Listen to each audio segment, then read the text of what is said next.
Alors, merci Patrick de ton accueil. Alors, je vous salue donc tous très cordialement à l'occasion de cette rencontre qui promet beaucoup.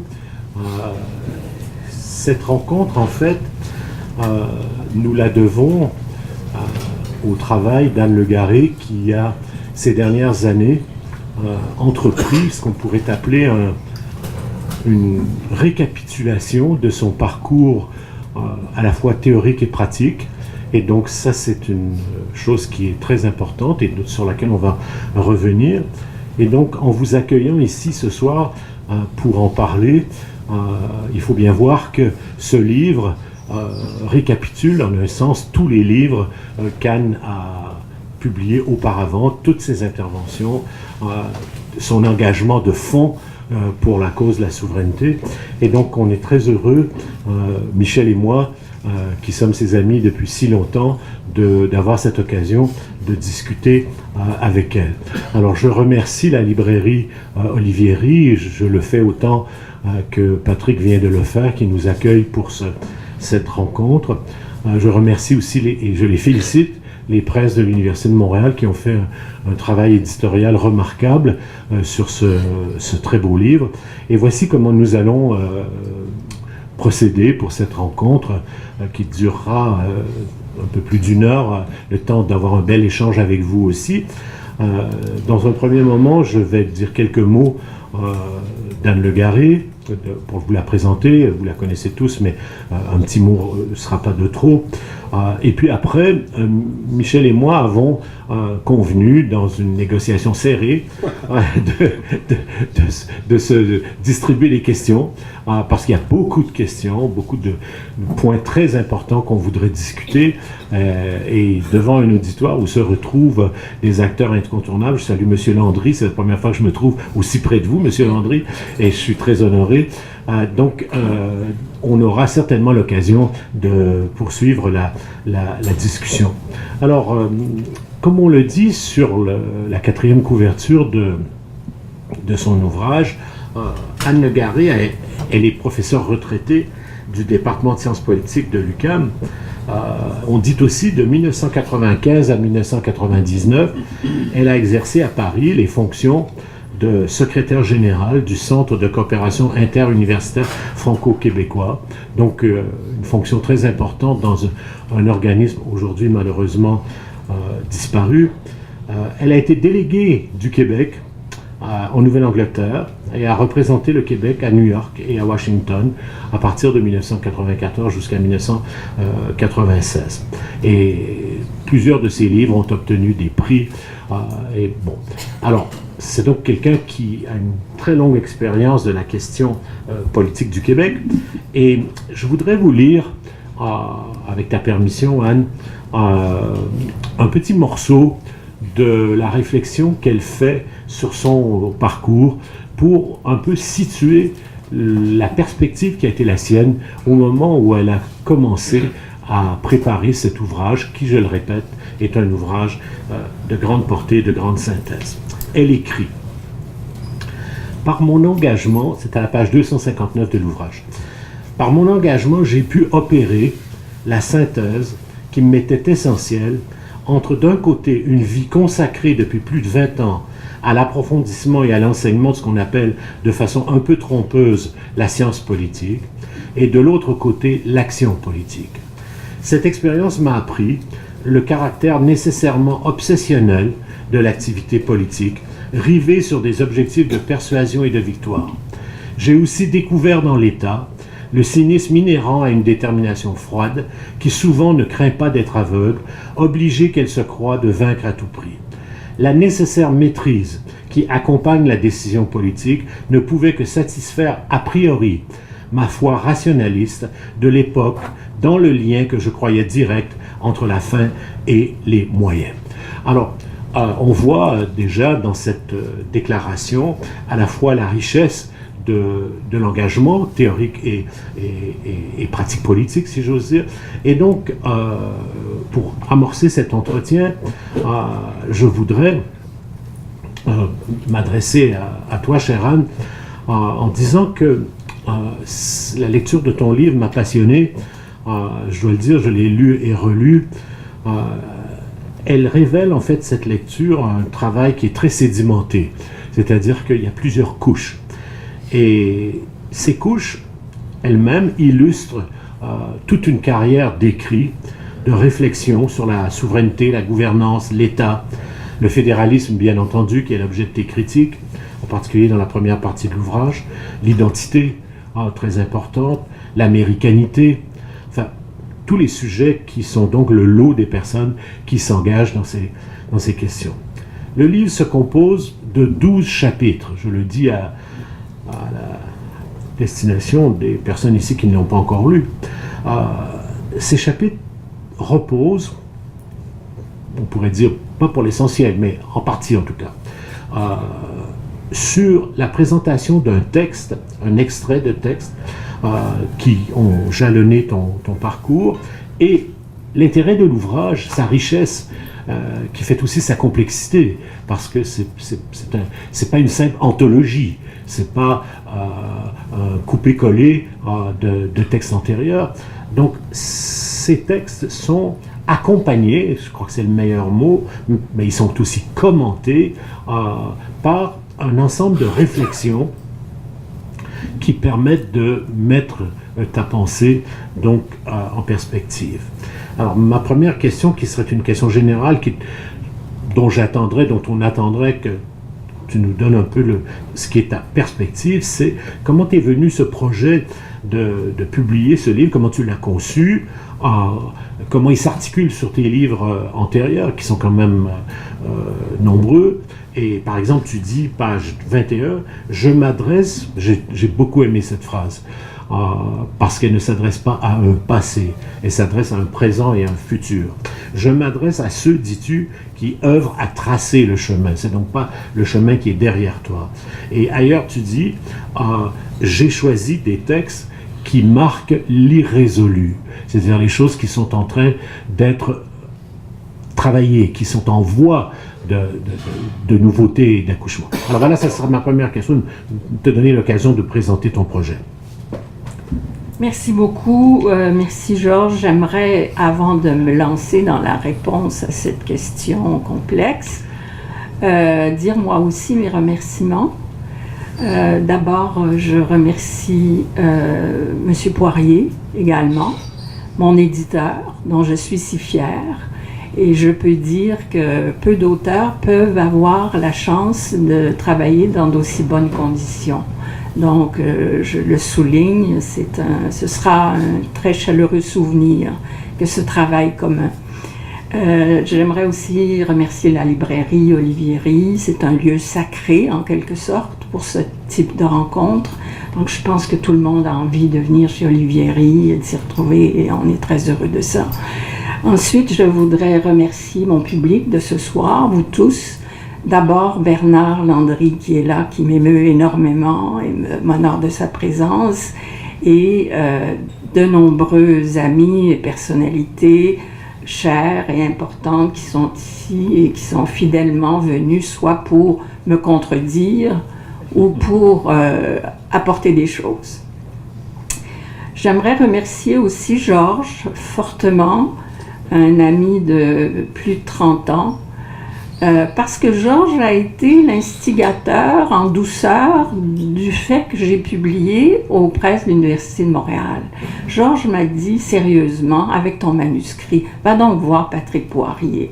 Et je pense que c'était un avis, un conseil d'ami, et la générosité de l'ami que tu es, qui a pu m'amener à ce résultat, et je veux te remercier. Je remercie Michel, un ami aussi, parce que Michel m'attend avec ses questions, et on aura un échange amical et sérieux à la fois, donc merci à vous deux.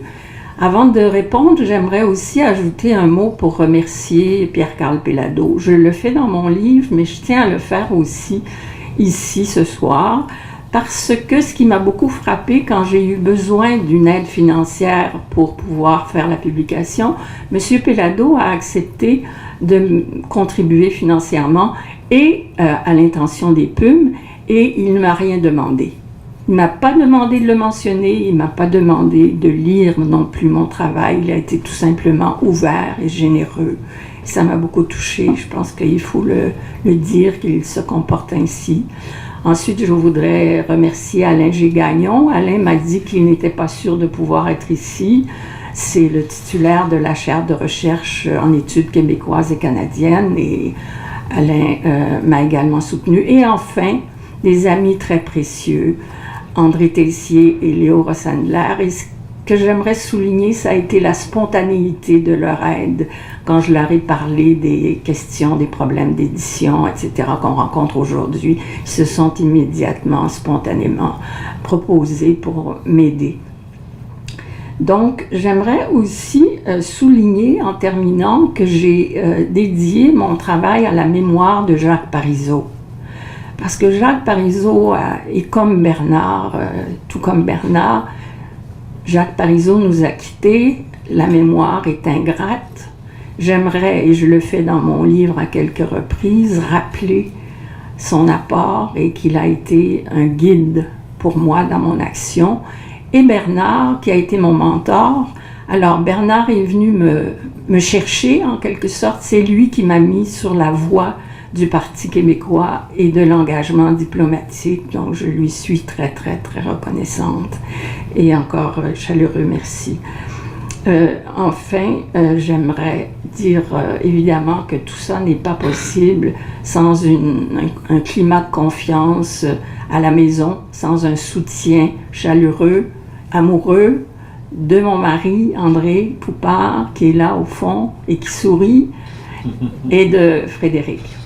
Maintenant, mon fils Frédéric. Avant de commencer le débat, j'aimerais aussi dire que ce matin, j'ai fait un drôle de rêve. Ça va nous mettre dans l'ambiance. J'ai rêvé que quelqu'un mettait un homard vivant dans mon automobile.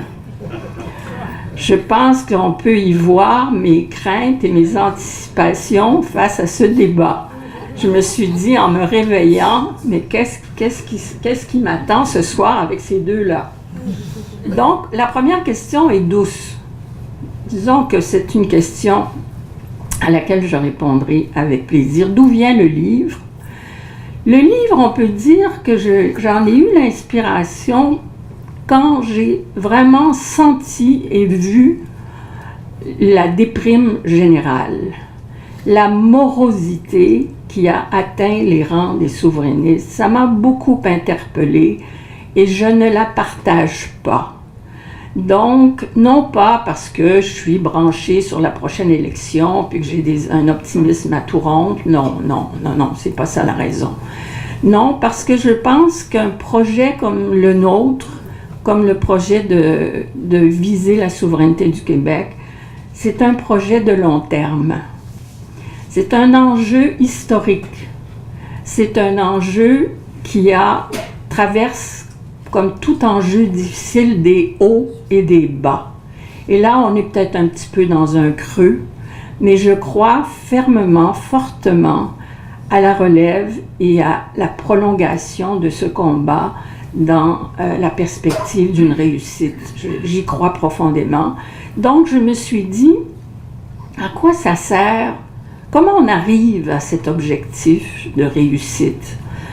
Évidemment, la première règle, c'est l'électoralisme. On y arrive parce qu'on tient le coup à travers des élections. Ça, c'est sûr que c'est la base, c'est le départ. Mais il y a aussi plus que ça. C'est le rôle de la pensée, le rôle des intellectuels. Le rôle des intellectuels est très important. On ne le voit pas suffisamment, mais il est fortement à l'œuvre. Et il y a évidemment dans cette mouvance intellectuelle des aspérités, à mes yeux, contre lesquelles j'ai voulu combattre, j'ai voulu atténuer, si on peut dire. Et je pense qu'un livre et ceux qui en partagent les objectifs et les analyses peut contribuer à faire avancer une cause qui parfois perd de vue sa base sociale, qui n'est pas seulement les Canadiens français de souche, mais qui est aussi une couche sociale ouverte, libérale, portée vers l'avenir. Donc, j'interpelle cette couche sociale qui est un peu laissée dans l'ombre depuis quelques années. J'ai juste en terminant sur cette réponse, je voudrais souligner que mon livre, ce qui m'a frappé, c'est qu'il repose sur 3 temps de mon propre cheminement. Le premier temps de ce cheminement, c'est quand j'étais pas souverainiste. Quand j'étais pas souverainiste, ça existait. Bernard me regarde, pas inquiet, mais souriant. Je dirais, c'était avant 1989. Jusqu'à 1989, jusqu'au moment de la commission Bélanger-Campeau, j'étais pas rentrée dedans. J'étais pas dans le mouvement. Et en écoutant, les séances étaient diffusées en direct à la télévision, et c'est en écoutant les séances télévisées que j'ai dit, ils vont l'avoir. C'est sûr qu'il va se passer quelque chose. Et c'était quoi? C'était des débats qui portaient sur le dédoublement administratif des affaires politiques entre le fédéral et le provincial. C'était pas sur un sentiment victimaire, c'était pas sur une frustration, une nostalgie de la nation d'antan ou des deux souches, c'était vraiment sur un sentiment actuel de ne pas se reconnaître dans cette double gestion, cette double administration et ces conflits permanents. C'est là que j'ai trouvé que c'était très rationnel, très basic, permettez-moi ce mot. C'était très élémentaire et j'ai adhéré à ce moment-là. Le deuxième moment, ça a été celui de mon militantisme auprès de Bernard et de Jacques Parizeau, qui m'ont encadré en quelque sorte. Pendant la période précédente, donc à partir de 89 et dès mon adhésion, j'ai travaillé sur le fédéralisme. J'ai travaillé là, je vais l'exposer plus tard, sur le fédéralisme dans son rapport à l'État, et je vais y revenir. Ensuite, je suis passée à la période du militantisme, et là, ça a été la question de la nation. Parce qu'on était en période pré-référendaire, c'était pas comme aujourd'hui, là, on avait un sentiment d'urgence, il y avait quelque chose qui nous pendait au bout du nez, on allait la faire, la souveraineté et l'État, on allait le réaliser. Donc, on ne pouvait pas dire n'importe quoi, on ne pouvait pas plaisanter avec les deux souches et la primauté des Canadiens français et la majorité historique et toutes ces questions. On avait l'obligation de s'adresser à un peuple qui va devenir une nation, c'est-à-dire une association de personnes, de citoyens dans un sentiment universel, de partage universel. Donc, c'est là que j'ai travaillé sur la nation dans un contexte d'émergence d'un presque État où on était rendu là. Et la dernière étape qui a influencé ma recherche, qui est exposée ici, c'est mon travail diplomatique de terrain. Et c'est là où j'ai vu autre chose. J'ai vu que l'identité québécoise se formait dans les processus d'engagement international du Québec. Que l'ALENA, qui est un moment tournant dans la formation et le renforcement du Parti québécois, que l'ALENA avait été un moment important de définition de l'identité, sur lequel on n'est pas revenu et sur lequel moi je reviens, parce que je pense que l'américanité, c'est une vision très partielle de notre identité et qu'il importe beaucoup de s'appuyer sur la vision la plus riche, c'est-à-dire ce qui nous distingue du continent nord-américain. Donc voilà l'essentiel de ma réponse sur cette question de d'où vient ce livre, et voilà. Merci beaucoup, Anne, de nous avoir présenté ta perspective. Alors, je vais passer la parole maintenant à Michel Seymour pour qu'il va poser la première question. Bonsoir tout le monde. Ça me fait vraiment plaisir d'être ici, en particulier pour souligner l'apparition de cet ouvrage qui m'apparaît très important. Moi qui est obsédé par des questions comme celle de la définition de la nation, je trouve dans cet ouvrage des percées nouvelles, des traitements nouveaux qui méritent d'être soulignés ce soir. Et à mon sens, ce soir, c'est une célébration. Ce n'est pas un débat. Si nous avons à débattre, nous débattrons dans d'autres occasions, mais il faut d'abord, avant tout, me semble-t-il, souligner l'apport majeur que représente cet ouvrage Et je suppose que plusieurs d'entre vous, vous posez la question, celle qui est liée au titre, si vous n'avez pas eu le temps de lire le livre encore, de quoi parle-t-elle lorsqu'elle parle de la nation imaginaire? J'ai publicisé l'événement sur ma page Facebook et quelqu'un m'a demandé « nation imaginaire ?» inquiet de savoir s'il s'agissait de traiter la nation comme une fiction. Eh bien, c'est clairement pas une fiction. On la voit se réaliser sous nos yeux, être caractérisée sous nos yeux dans cet ouvrage. Donc, c'est carrément pas une fiction. Toutefois, la question se pose de savoir quel est le rôle que joue le concept de l'imaginaire dans ce texte. Je voudrais, c'est ma première question, demander à Anne qu'elle nous précise davantage de quoi il s'agit. Il y a bien sûr la conception de Benedict Anderson de la nation comme communauté imaginée, mais je ne pense pas que c'est à cela qu'elle fait allusion, ou alors peut-être à l'imaginaire social de Castoriadis. Je ne sais pas, je lance la question d'emblée pour d'abord et avant tout lui donner l'occasion de clarifier les choses concernant le titre, mais qui n'est pas qu'un titre. Le concept d'imaginaire revient à répétition dans l'ouvrage. Donc, sur l'imaginaire, quelqu'un tout à l'heure, avant le début de la séance, me disait « Nation imaginaire, ah oui, un pays incertain ». Alors, je voudrais tout de suite placer les choses. Il n'est pas question d'un pays incertain, mais il est question d'un pays désiré. Une nation imaginaire, c'est celle que l'on porte, et on en porte de nombreuses. Le Québec fourmille de nations imaginaires. Il y a les nostalgiques, il y a les nostalgiques déprimés, il y a les nostalgiques enracinés, et il y a aussi tous ceux qui attendent quelque chose. Et pour moi, l'idée d'imaginaire, c'est un désir, c'est la connotation d'un désir. Et bon, c'est une référence à Castoriadis, comme tu l'as mentionné, mais aussi à la psychanalyse, parce que chaque instant de vie est un instant de désir, un instant dans lequel on se projette vers soit une solution, soit un espoir, soit un regret, mais on est dans une projection.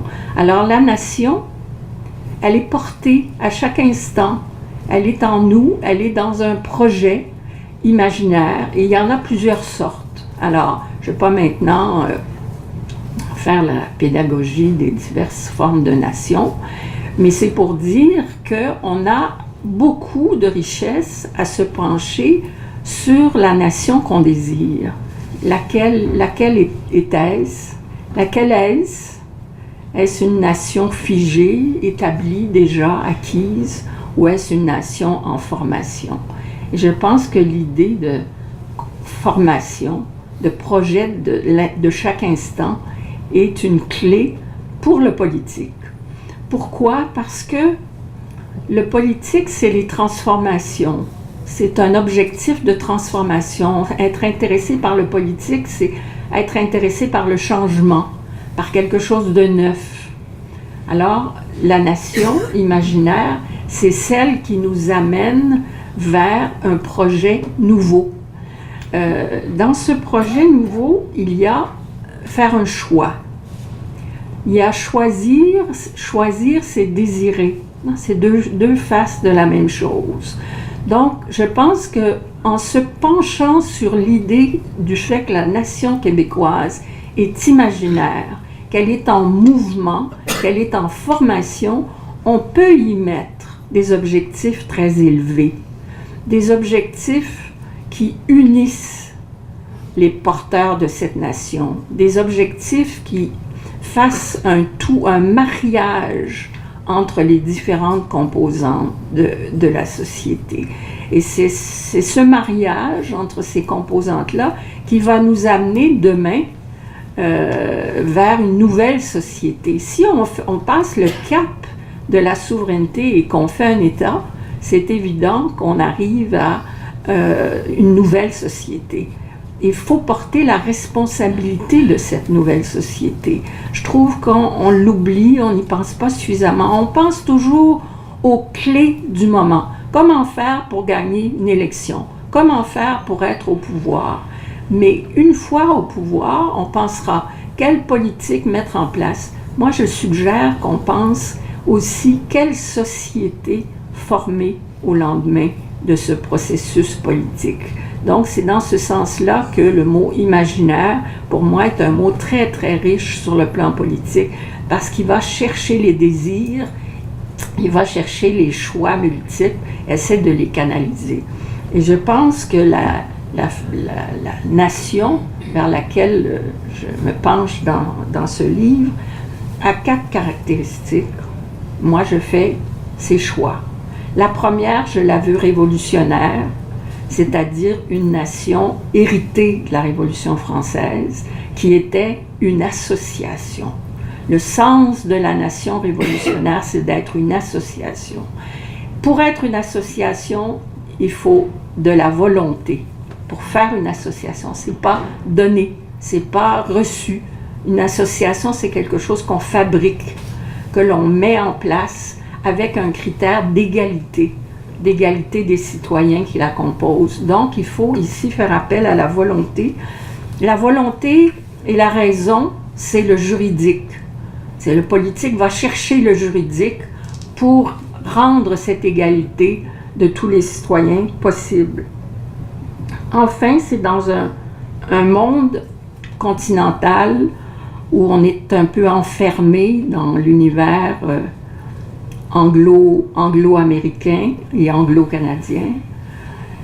Faire une nation dans ce contexte, une nation imaginaire, c'est accorder le primat aux politiques sur l'économique.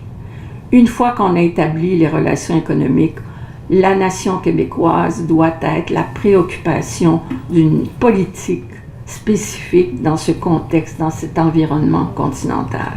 Donc, essentiellement, ça résume ce que j'ai voulu dire par nation imaginaire. J'aimerais faire écho à ce que tu as dit, Michel, quand tu as dit c'est pas tout à fait vers le concept, par exemple, de nation imaginée développé par Benedict Anderson. Il se trouve que j'ai lu il n'y a pas longtemps les mémoires de Benedict Anderson, dans lesquels il réfléchit sur les situations de terrain où la question de l'imagination a surgi pour lui. C'est-à-dire son terrain n'était évidemment pas américain, c'était une situation de terrain balinais, indonésien, et ainsi de suite, des nations qui ont été en émergence longtemps.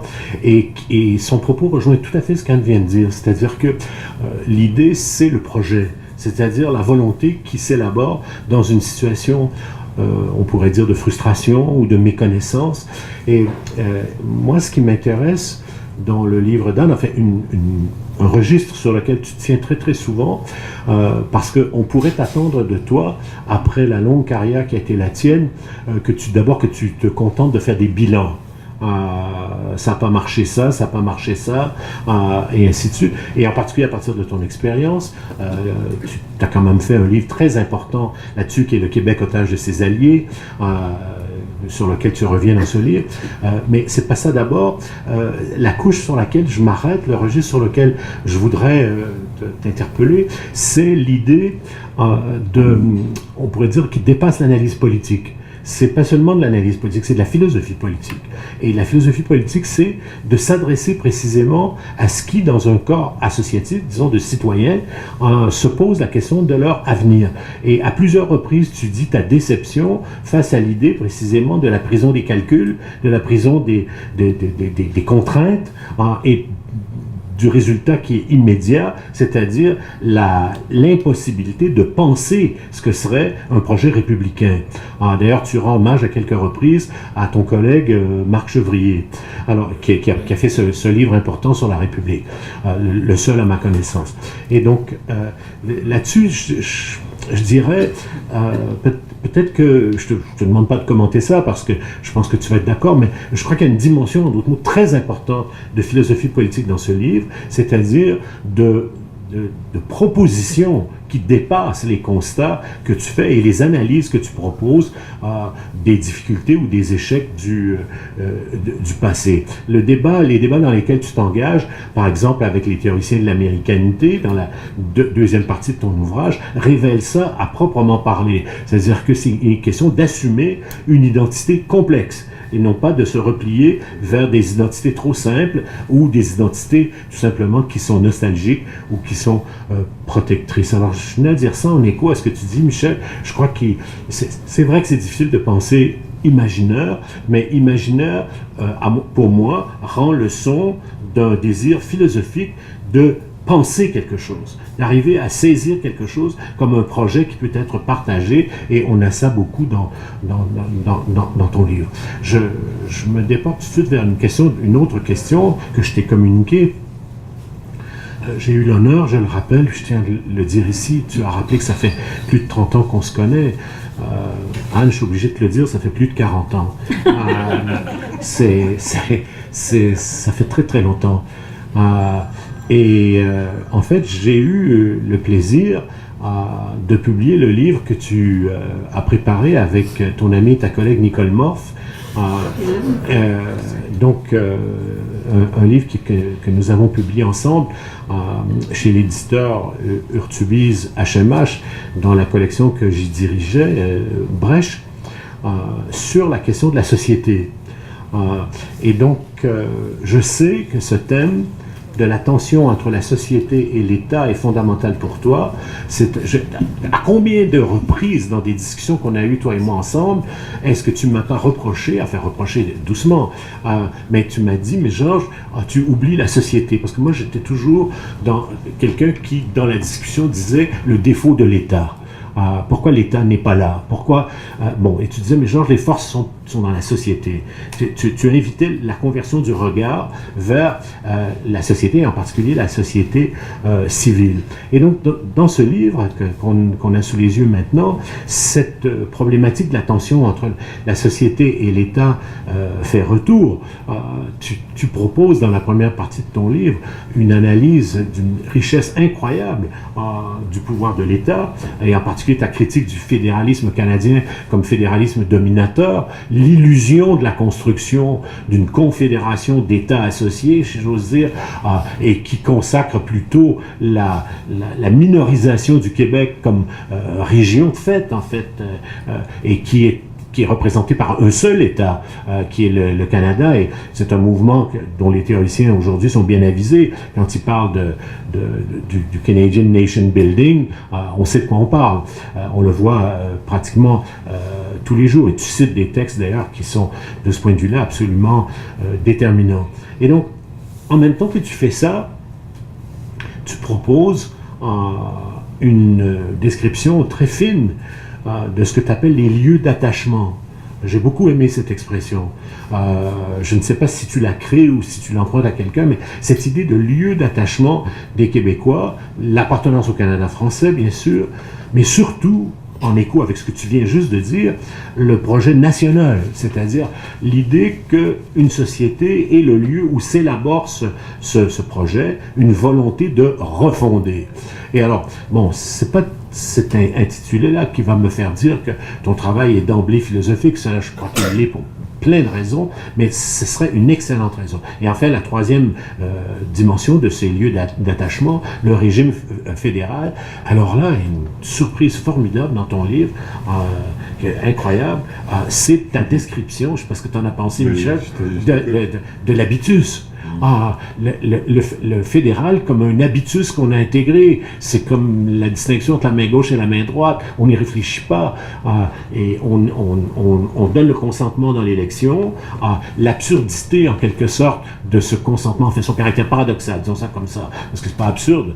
Le Bloc québécois illustre ça depuis le début et on n'arrête pas d'y penser. Et tu donnes en particulier dans un texte de toi, très récent, que je n'avais pas lu, dans la revue Argument, donc 2017, une analyse qui met en lumière précisément cette tension entre un fédéralisme qui s'accapare la notion d'État, un seul État, et qui régionalise. Et la question, c'est comment la société civile, précisément, peut réagir à ça. Alors, c'est sûr que moi, je vais te le dire, dans la compréhension que j'ai de ton cheminement, pour moi, avant d'être une théoricienne de l'État, tu es une formidable philosophe de la société civile, c'est-à-dire de la société en tant que réservoir de forces qui peuvent construire des choses. Et à la fin de ton livre, il y a une critique du multiculturalisme qui est très intéressante, une critique de l'interculturalisme aussi, mais ce qui est formidable, un appel, un constat sur une société qui est complexe parce que précisément, elle est plurielle. Et bon, ça me rejoint beaucoup, étant donné mes intérêts à moi. Bon, on a chacun notre parcours. Donc, il y a un thème qui est constant dans ton œuvre depuis ce livre sur la société que tu as fait avec Nicole Morte et la fin de ton livre, de ce livre-ci, où tu dis que cette idéologie de l'État comme domination, est en fait un travail d'occultation du rapport de l'État à la société. Et il me semble que c'est ça la condition que nous vivons au Québec beaucoup aujourd'hui. Le fédéralisme recouvre entièrement notre rapport à l'État et nous empêche de penser ce que devrait être ce projet que nous caressons. Alors moi j'aimerais t'entendre, excuse-moi j'étais un peu long, là, c'est juste parce qu'il y a beaucoup de choses dans ton livre, puis il y a beaucoup de choses dans notre discussion, mais j'aimerais t'entendre pour me résumer sur ce thème de fond, sur la question du consentement, le paradoxe de la société. Comment la société est-elle et n'est-elle pas représentée par l'État fédéral? Page 59, alors c'est une page magnifique où tu décris le conflit qu'on vit tous les jours entre la distanciation, la mise à distance et l'intégration. On est invité à s'intégrer, mais en même temps, on est constamment en train de réfléchir qu'en vertu de nos propres paramètres, ou si j'ose dire de nos propres vertus, c'est ce qu'on serait capable de faire, on se place dans la distanciation. Alors, c'est donc une question sur la société, un peu la pensée de la société. J'aimerais t'écouter là-dessus. Je trouve que c'est très riche dans ton livre. Gros contrat. Je vais vous dire ça un peu simplement parce que c'est quand même une question lourde. Je vais vous exposer ma thèse, ma proposition sur ce sujet dont j'aimerais débattre. J'aimerais qu'on ait l'occasion de débattre tous ensemble longuement de cette question. C'est que la définition de l'État que je retiens, que je favorise, c'est celle de Max Weber, qui est un auteur de la fin 19e, début 20e, mort en 1920. C'est une définition, c'est la suivante. L'État, c'est une domination consentie. Domination qui s'exerce, qui se réalise par des appareils, des institutions, des lois, des contraintes. Consenti, c'est quoi? Consenti par qui? Consenti par la société. Consenti par tout le monde. La légitimité, c'est ça en fait. C'est légitime de dominer à partir du moment où le monde accepte, le monde consent. C'est la société qui consent à ce que ça marche comme ça. Les règles sont comme ça. Il y a des institutions, il y a des obligations, il y a des impôts, il y a des taxes, il y a des polices, il y a des répressions. Il y a partout des contraintes et on accepte parce qu'on les considère légitimes. Alors, la société là-dedans, elle est porteuse du consentement à la domination. Ça, c'est un peu pessimiste comme vision, mais c'est ça quand même. Et j'ajouterais que ce consentement-là, pour les Québécois, on le fait deux fois. On consent à la domination ou à l'exercice du pouvoir de ceux qu'on élit. On y consent au niveau fédéral et au niveau provincial. Et Georges, tu parlais de main gauche, main droite. C'est exactement ça. On a un double consentement. On consent à un double niveau. À chaque fois qu'on élit, qu'on va voter à un palier de gouvernement, on consent au système électoral. On consent à la division des pouvoirs entre Ottawa et le Québec. On consent au fédéralisme, qui est l'instrument qui organise ce rapport-là. Donc, la société se trouve dans une double situation. D'une part, elle est du côté du consentement au système, appelons-le comme ça, qui nous régit. Et là, les Québécois sont dans ce que j'appelle un habitus, une pratique récurrente de consentement aux règles du fédéralisme, c'est-à-dire à un double niveau. L'État est présent à un double niveau. Mais il n'y en a qu'un. Il n'y en a qu'un, c'est celui qui est reconnu par la communauté internationale. C'est pas celui du Québec, c'est pas l'État du Québec. On n'a pas d'État du Québec. On a un gouvernement québécois, mais on a un État. Il y a un État, c'est le fédéralisme canadien. En conséquence, on a une situation double pour la société. Donc, je disais le consentement, mais la société, c'est aussi le lieu de la liberté. C'est pour ça qu'on a créé le mouvement pour la souveraineté. C'est pour ça qu'il y a un objectif ici de changer les choses. C'est parce qu'on exerce cette liberté. Mais là, on est dans une étape du monde où le monde consent pas mal plus qu'il exerce sa liberté. Bon, ça, c'est passager. C'est une étape. Je pense que c'est à nous de faire voir, de faire ressortir comment la société exerce sa liberté. Et là, je trouve qu'ici, il y a une critique à faire sur le mouvement souverainiste. Le mouvement souverainiste esquive la question de la domination par le Canada. Non seulement il esquive, on le voit par exemple par sa conception d'une souveraineté par étapes, on va élire un gouvernement, après ça on verra pour l'étapisme. L'étapisme qui a caractérisé la stratégie souverainiste depuis ses débuts fait qu'on ne se questionne pas sur le consentement qu'on répète, on consent tout le temps à ce système double qui nous domine, qui exerce une domination. La liberté, c'est vouloir sortir du consentement. Vouloir faire la souveraineté, c'est vraiment vouloir briser avec ce consentement au Canada. Et là, il faut le dire, il faut le répéter, il faut faire prendre conscience aux citoyens québécois du fait qu'ils passent leur temps à consentir au Canada, alors qu'ils sont clivés. En même temps, il y en a qui veulent faire la souveraineté quand même à travers ça. Ce qui est positif et constructif, c'est la dimension liberté, c'est la dimension créativité, c'est la dimension imaginaire. Et là, on fera un autre État dans lequel, OK, on consentira à nouveau à une autre forme de domination, mais on pourra toujours agir. C'est les deux paramètres constants d'une contradiction, on peut dire, entre liberté de créer et consentir à l'État qui existe.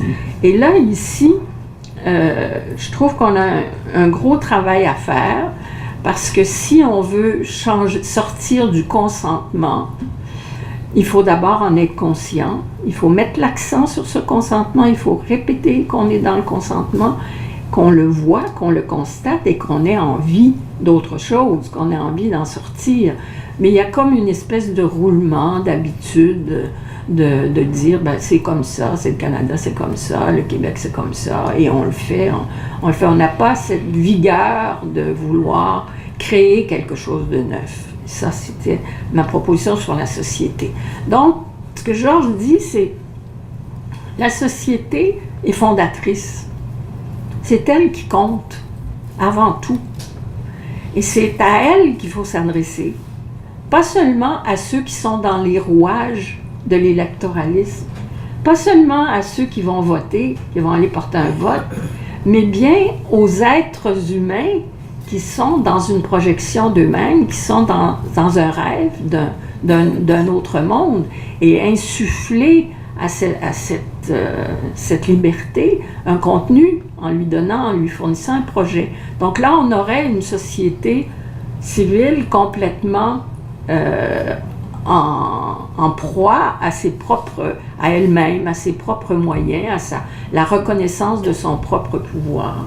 Donc, c'est dans ce sens-là que c'est la thèse que j'ai voulu mettre de l'avant dans le livre, c'est-à-dire faire prendre conscience que le Québec est coincé entre être une région du Canada, c'est le consentement, on est une région, une province canadienne, et être une nation en formation, une nation en formation, en rêve, en projection d'elle-même.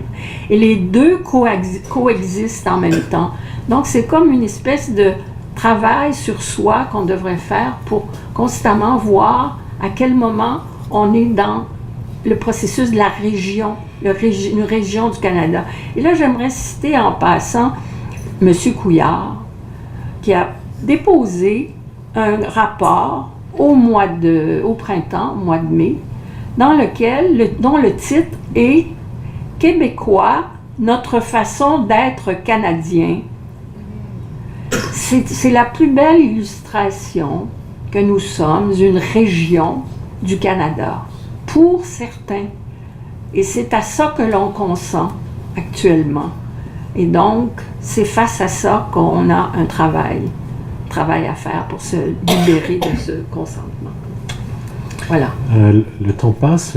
On voudrait aborder, Michel et moi, on en a discuté beaucoup parce que c'est un point très important dans le livre, la question de l'identité. Alors, Michel, tu veux peut-être y aller avec une question là-dessus. Oui, d'ailleurs, il me semble que les réponses d'Anne, depuis tantôt, montrent à quel point son angle d'attaque, c'est l'identité. Tellement de théoriciens, et je dirais de théoriciens mâles, qui construisent des théories, qui pensent la société objectivement, qui réfléchissent au fédéralisme, au partage des pouvoirs, qui critiquent la centralisation, préconisent la décentralisation. On est dans les structures, puis dans la réflexion sur les conditions objectives. Et la réflexion d'Anne nous amène à constater à quel point ces structures objectives ont un impact sur notre identité. À la fois le projet souverainiste qui doit être pensé autrement que dans sa mécanique, mais aussi dans l'identification des citoyens. C'est l'imaginaire qu'elle a décrit tantôt, mais aussi le constat lucide des impacts identitaires de la situation objective dans laquelle nous sommes. Alors, un des moments forts de son texte, c'est de dire, pendant qu'on discute des partages de pouvoir entre le fédéral et le provincial et du fédéralisme, on n'aperçoit pas que derrière ce rideau-là, il y a la domination de l'État qui a un impact identitaire qui fait qu'on est dans la routine identitaire du fédéralisme. On a intégré l'État fédéral. Alors, ma question, c'est celle-là, c'est, au fond, tu as déjà en grande partie répondu. Comment penser, effectivement, peut-être de manière lucide et cette fois-ci négative, l'impact de l'État fédéral sur notre identité? Nous prenons pour acquis cet État fédéral d'une manière tellement évidente et quotidienne qu'on n'en voit pas toutes les ramifications. Et ton effort dans tout ce livre, me semble-t-il, c'est de traduire la plupart de nos débats théoriques en des débats qui se préoccupe de la rationalité subjective. Comment les structures rentrent dans notre identité. Alors, peut-être que tu as l'impression, avec raison, d'avoir un peu répondu. Je t'écoutais, ça répondait un peu à la question. L'impact de l'État fédéral sur l'identité québécoise. Oui, effectivement, j'ai l'impression d'avoir un peu posé ça. Ce qui me permettrait de passer à une illustration de cette question, c'est l'impact, par exemple, de notre insertion à la fois dans le Canada, par le Canada, à notre insertion à l'échelle continentale, à l'échelle nord-américaine. Et là, encore une fois, on a des habitus, des acquis, comme si les choses allaient de soi, et on oublie les effets de ces habitus sur l'identité. Et je vais m'expliquer là-dessus. Je pense par exemple à l'ALENA en particulier. Donc, Bernard, qui a été un des constructeurs de notre adhésion à l'ALENA, un des grands maîtres, des penseurs de cette stratégie, je pense qu'on doit rendre hommage à ce choix, à ce moment-là qui a été important. Aujourd'hui, parenthèse, on sait que ça va mal, puis on ne sait pas ce qui va arriver, s'il y en aura encore, mais bon, je ferme la parenthèse là-dessus. Je ne vais pas entrer là-dedans comme tel dans ce débat-là. Mais concernant l'ALENA a été transposée par les souverainistes par un effort gigantesque de mettre de l'avant notre américanité. Donc, on a dit, nous, c'est ça, notre définition. On va le dire aux Américains, puis les Américains vont aimer ça d'abord, parce qu'on va leur dire qu'ils aiment ça. On est comme vous. Ce qui compte, c'est qu'on pénètre les uns les autres dans le même univers imaginaire, dans la même culture, qu'on mette de l'avant, qu'on est semblable au fond. On va gagner à faire ça, parce que on va apprivoiser les Américains. On va leur faire comprendre qu'on n'est pas dangereux, on n'est pas le Cuba du Nord. Hein? On n'est pas ça, il y avait cette crainte-là. Elle avait été formulée par des autorités que le Québec pouvait être le Cuba du Nord en puissance. On voulait les rassurer sur ce terrain-là. Donc, on leur a dit, et on s'est dit à nous-mêmes qu'on est comme eux, qu'on est des Nord-Américains, ce qui est indéniable, hein, c'est vrai là. Je ne suis pas en train de dire qu'on n'est pas des Nord-Américains, ce serait un aveuglement total. C'est sûr qu'on a plein de caractéristiques de ce qu'est la vie sur le continent, puis ça a des avantages aussi. Mais en faisant ça, on a occulté ce qui est la spécificité du Québec. Le Québec, c'est pas un pays nord-américain comme les autres. Le Québec, c'est pas du tout comme le reste du Canada, c'est pas du tout comme les États-Unis. Et là, on a comme un peu laissé échapper cette composante très forte qui nous caractérise. Et moi, j'ai voulu mettre l'accent justement dans le livre, j'ai développé ça assez longuement à l'aide de sondages, en ayant recours à des sondages que je pense qui sont très significatifs, qui ont des sondages qui ont été menés par le groupe de recherche sur l'américanité dont le leader est Guy Lachapelle, et Guy devait être ici ce soir, mais il a été empêché au dernier moment. Donc, il a beaucoup travaillé sur la question de l'américanité. On nous a dit qu'on était... on s'est félicité de se dire que notre identité, c'était l'américanité. Beaucoup d'historiens ont convergé, ont rapporté des choses importantes aussi sur cette question. C'est sûr que Papineau avait pensé à l'américanité pas mal avant nous, puis il avait voulu faire du Québec un État américain, c'est sûr. Donc, il y a eu toujours une tentation, mais aujourd'hui, dans le Québec d'aujourd'hui, ne voir que l'américanité, c'est perdre ce qu'on a de plus précieux, de plus riche. Et les sondages le montrent, et j'aimerais en citer 3 réponses. Je le fais dans le livre, j'en cite plus que ça. J'en retiens 3 pour ce soir que j'aimerais, parce qu'elles font réfléchir. Le sondage est de 2007. Guy Lachapelle me dit qu'il va le refaire, son sondage, cet hiver, 2017, tous les 10 ans. Donc, on a des bonnes chances que le sondage de 2017 aille encore plus loin que celui de 2007, compte tenu de ce qui s'est passé aux États-Unis avec Trump et puis ce qui se passe avec l'ALENA. Je pense que les Québécois comprennent très bien.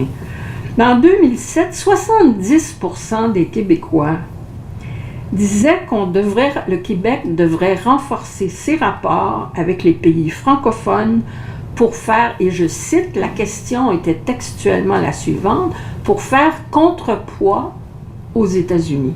Ça, c'est les Québécois qui pensaient ça. La question suivante que j'ai retenue, c'est 90% 90% des Québécois disaient que le Québec devrait développer des liens commerciaux avec l'Europe pour faire contrepoids. Et à ce moment-là, il n'était pas question de l'accord économique et commercial global. Le CETA, et c'est maintenant que le CETA a été mis en œuvre. Donc, il y a une réponse à cette attente-là pour faire contrepoids aux États-Unis. Ça, c'est les Québécois qui souhaitaient ça. 90%. Enfin, 64% des Québécois osaient dire que la politique internationale du Québec devrait être plus indépendante malgré les tensions avec les États-Unis. Ça, c'est ce que les Québécois pensent, et même plus fortement, davantage. Donc, je pense que si on regarde les choses sans se contenter d'être dans les rumeurs et les oui-dire, etc., si on regarde les choses rigoureusement de près, on s'aperçoit que les Québécois ont une conscience de leur spécificité, de leur différence, une conscience qui est très forte. Ça sert à rien de les amalgamer avec les Américains, puis les amener sur le territoire continental. Les Québécois, dans des réponses à toutes les questions, se démarquent, se distinguent, savent qu'ils sont différents. Alors, je voulais dire que la question de l'identité, c'est là qu'on voit qu'elle est très riche. C'est qu'elle s'appuie d'abord sur une conscience de la différence. Ensuite, elle n'est pas auto-centrée.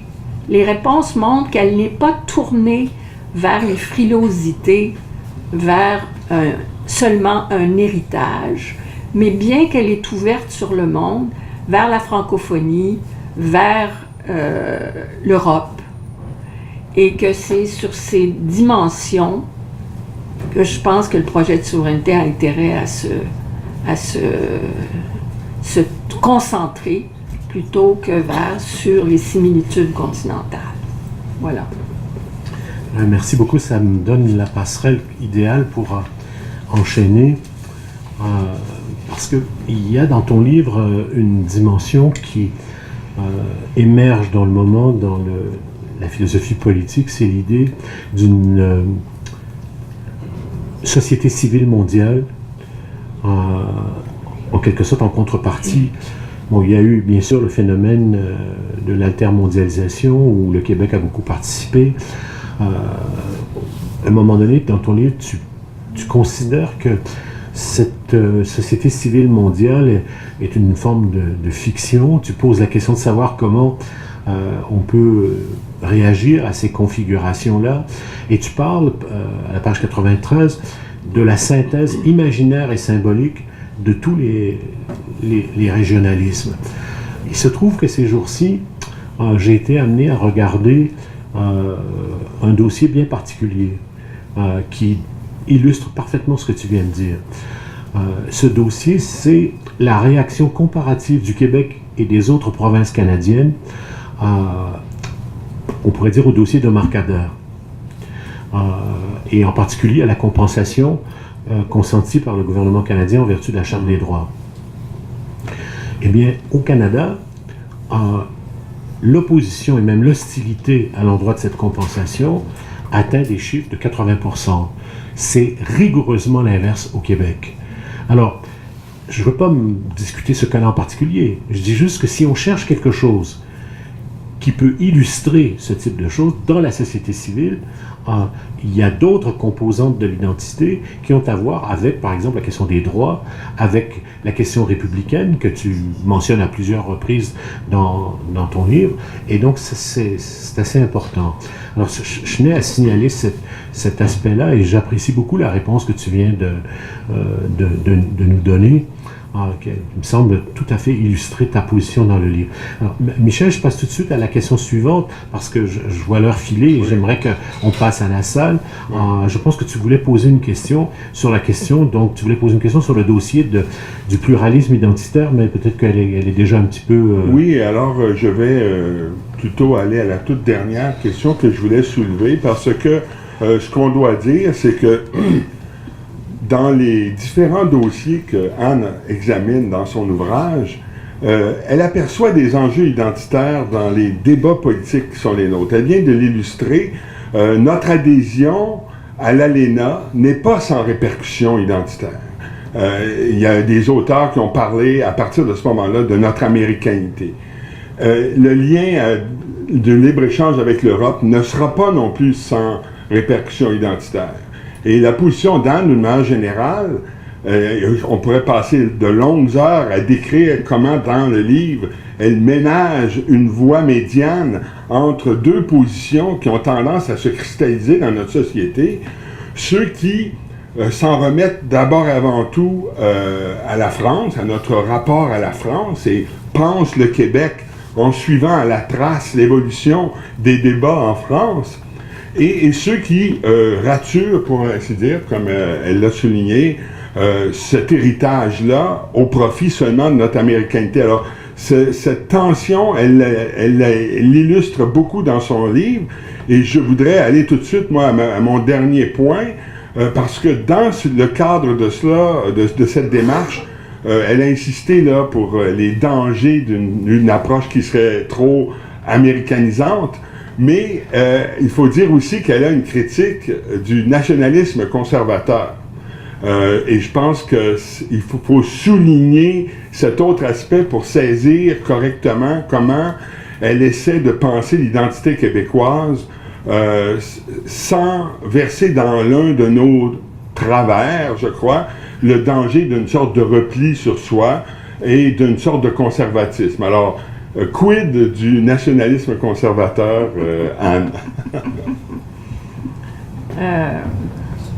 J'aimerais dire que j'ai eu ma formation politique, je répète, auprès de Jacques Parizeau et de Bernard, bien sûr.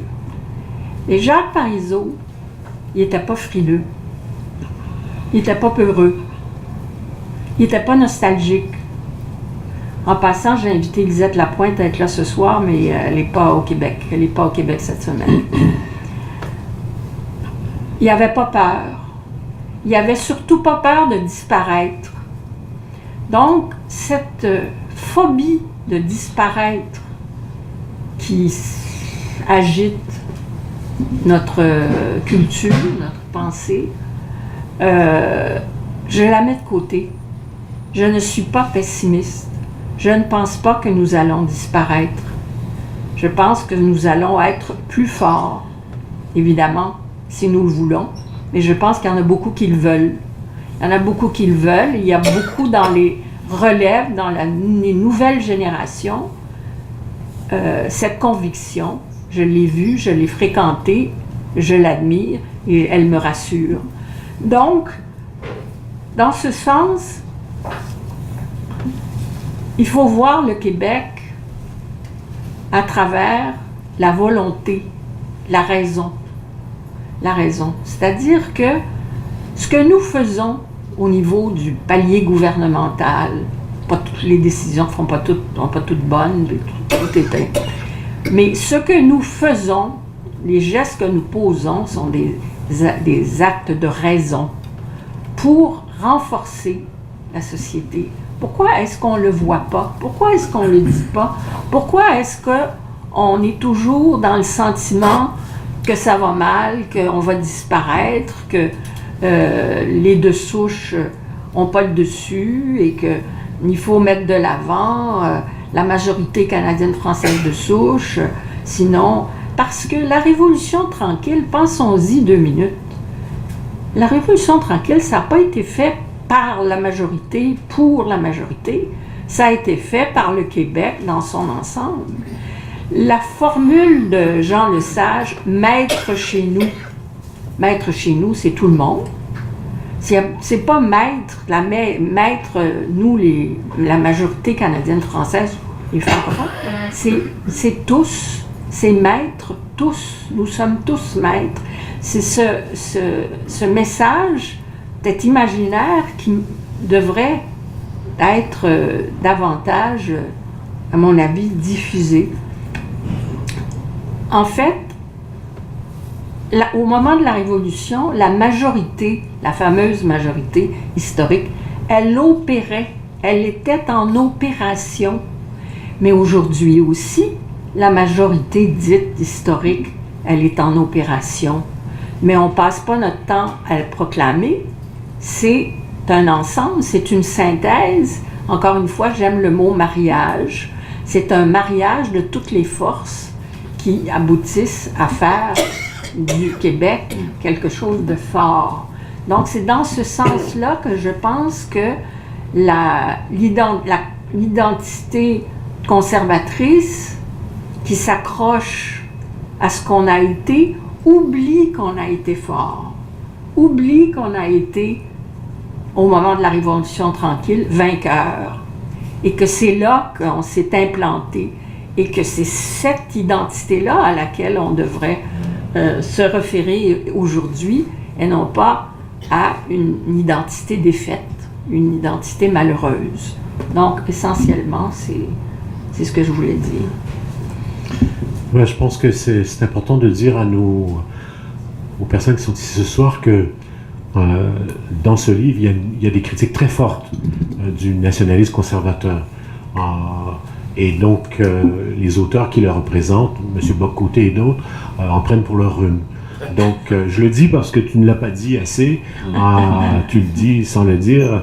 Non, le livre est franc et clair sur ces questions, et c'est très important parce que l'ouverture républicaine de l'ouvrage, l'ouverture utopique quasi de philosophie politique vers une société libre, ne peut être qu'une ouverture vers une société précisément accueillante, une société qui est forte par la grâce de son accueil. Et ça, je trouve que ça, c'est une dimension qui m'a beaucoup plu dans tes dernières pages. Écoutez, il est temps maintenant de... Merci d'abord, Anne, de tes réponses très élaborées. Et on va maintenant vous inviter à prendre la parole, à poser des questions. N'hésitez pas, le livre est là pour vous, mais pour tout de suite, là, vous pouvez, il y a un microphone devant, on va le faire circuler, et puis vous pouvez prendre la parole sans détour. Oui, il y a déjà quelqu'un derrière.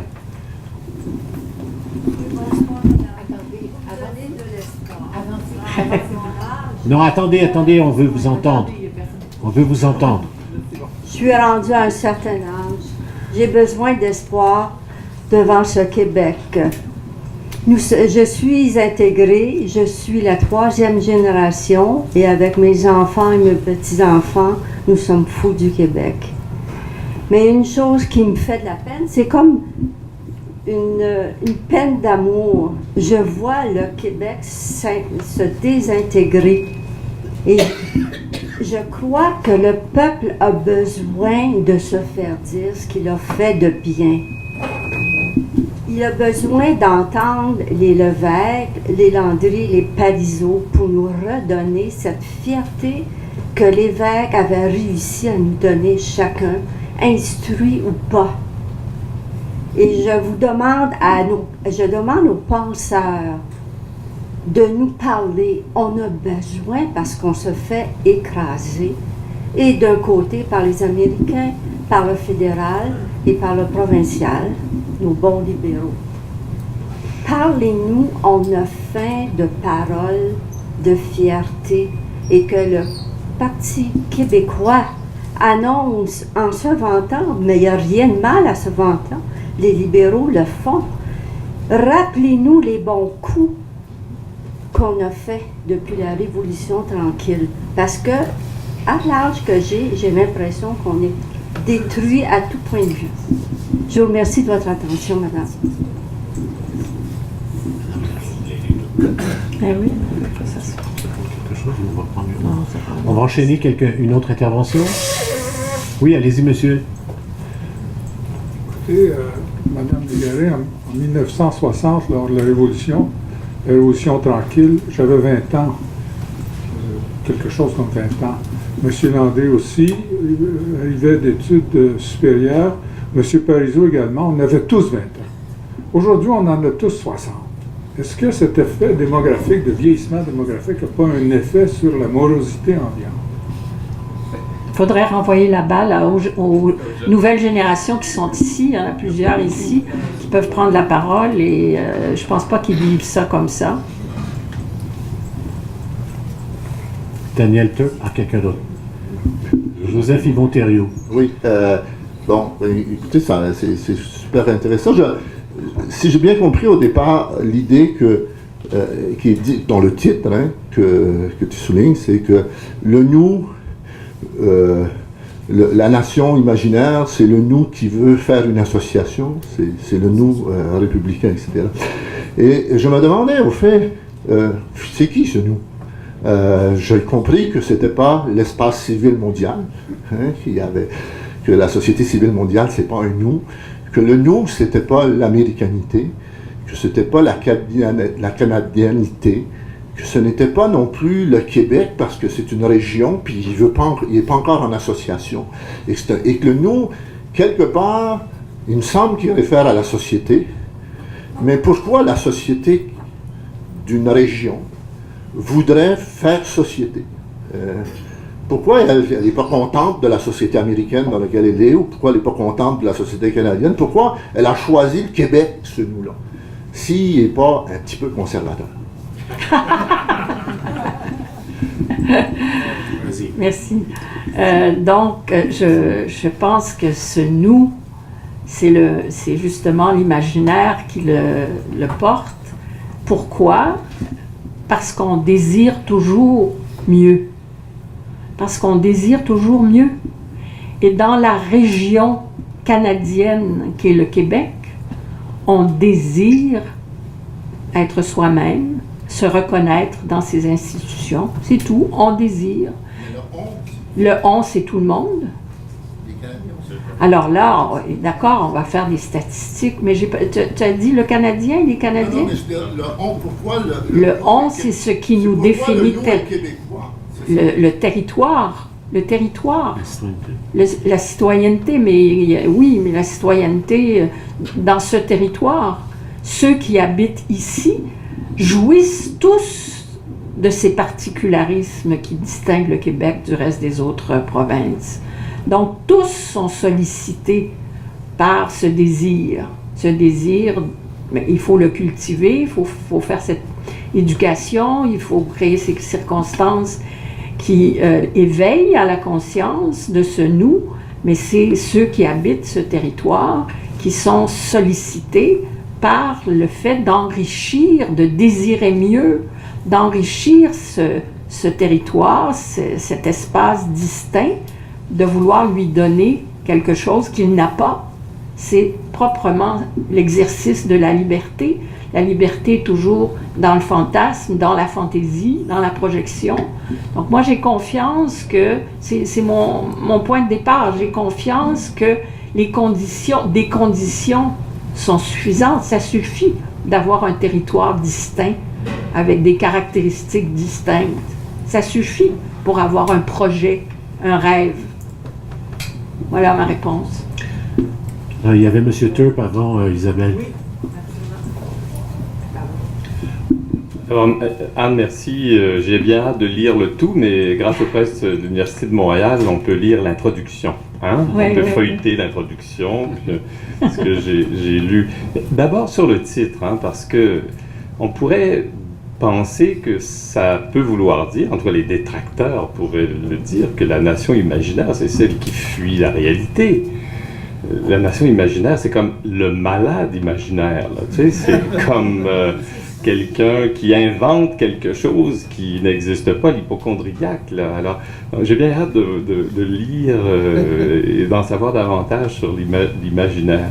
Mais moi, ce qui m'intéresse de savoir, c'est sur l'état, la nation et le consentement, parce que tu l'as évoqué dans tes réponses aux questions. Pourquoi n'y a-t-il pas d'État du Québec quand on l'affirme?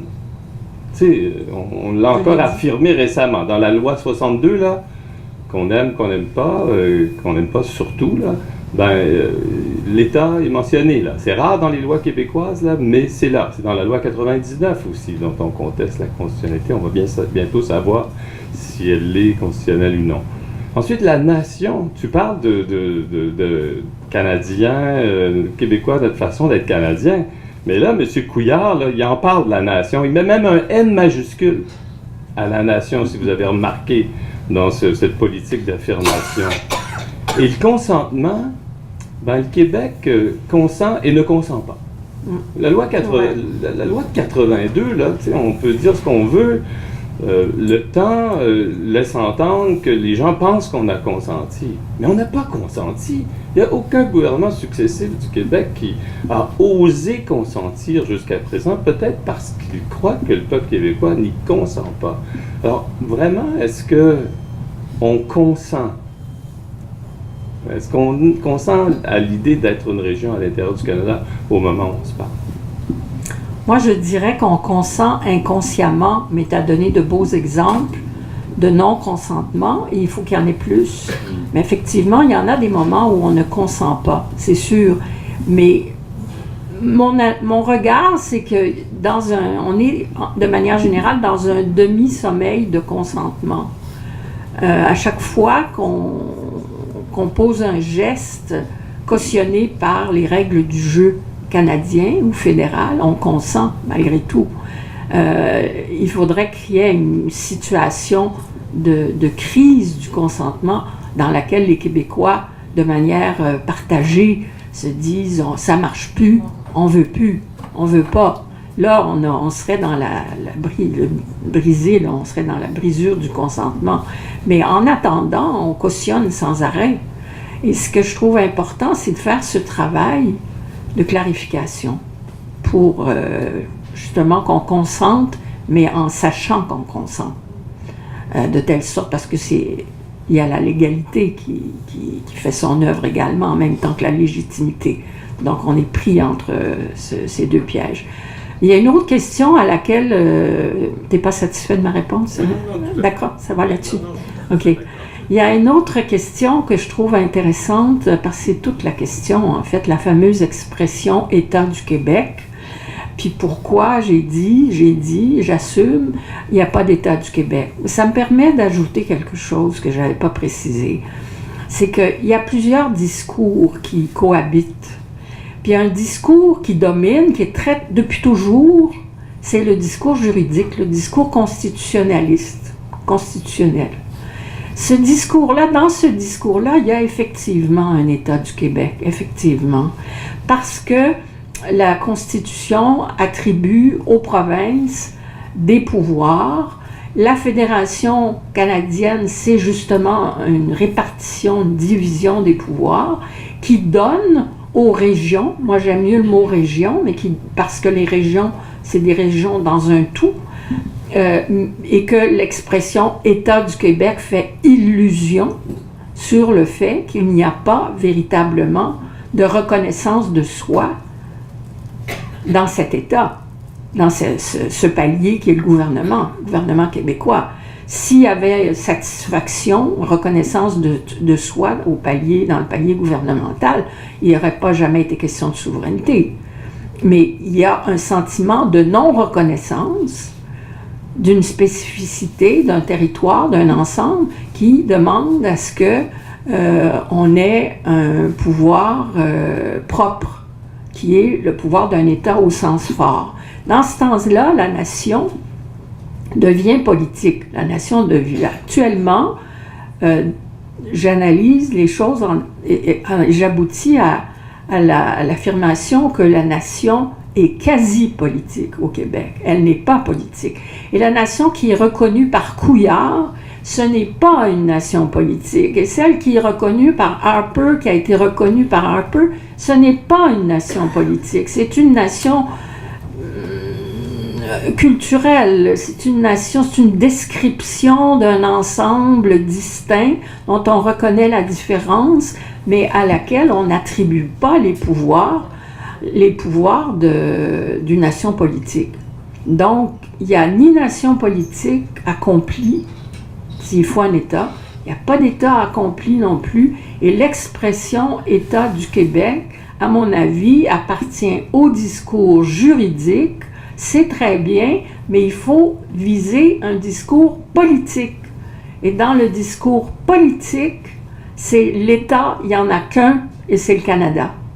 Et on est pris dedans par le fédéralisme, il n'y a qu'un seul État, à mon avis, et qui a un instrument pour fonctionner, qui est le fédéralisme, qui répartit les pouvoirs.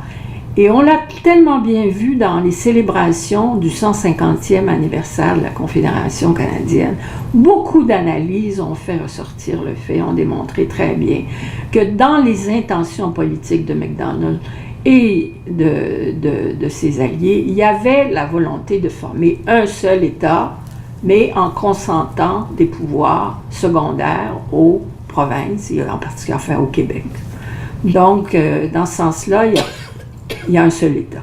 Pour moi, il y a un seul État. Donc, c'est les deux questions que je retiens de Il me semble que la preuve de ça, c'est, si je peux me permettre de commenter devant un juriste aussi éminent, la preuve de ça, c'est le pouvoir de la Cour suprême. C'est-à-dire qu'il n'y a pas de conflit juridique qui ne soit susceptible d'être résolu devant une instance que nous ne contrôlons pas. Et donc, on va le voir d'ailleurs avec la loi 62. Hein? Les journaux sont remplis de ça. Ça ne passera pas le test de la Cour suprême.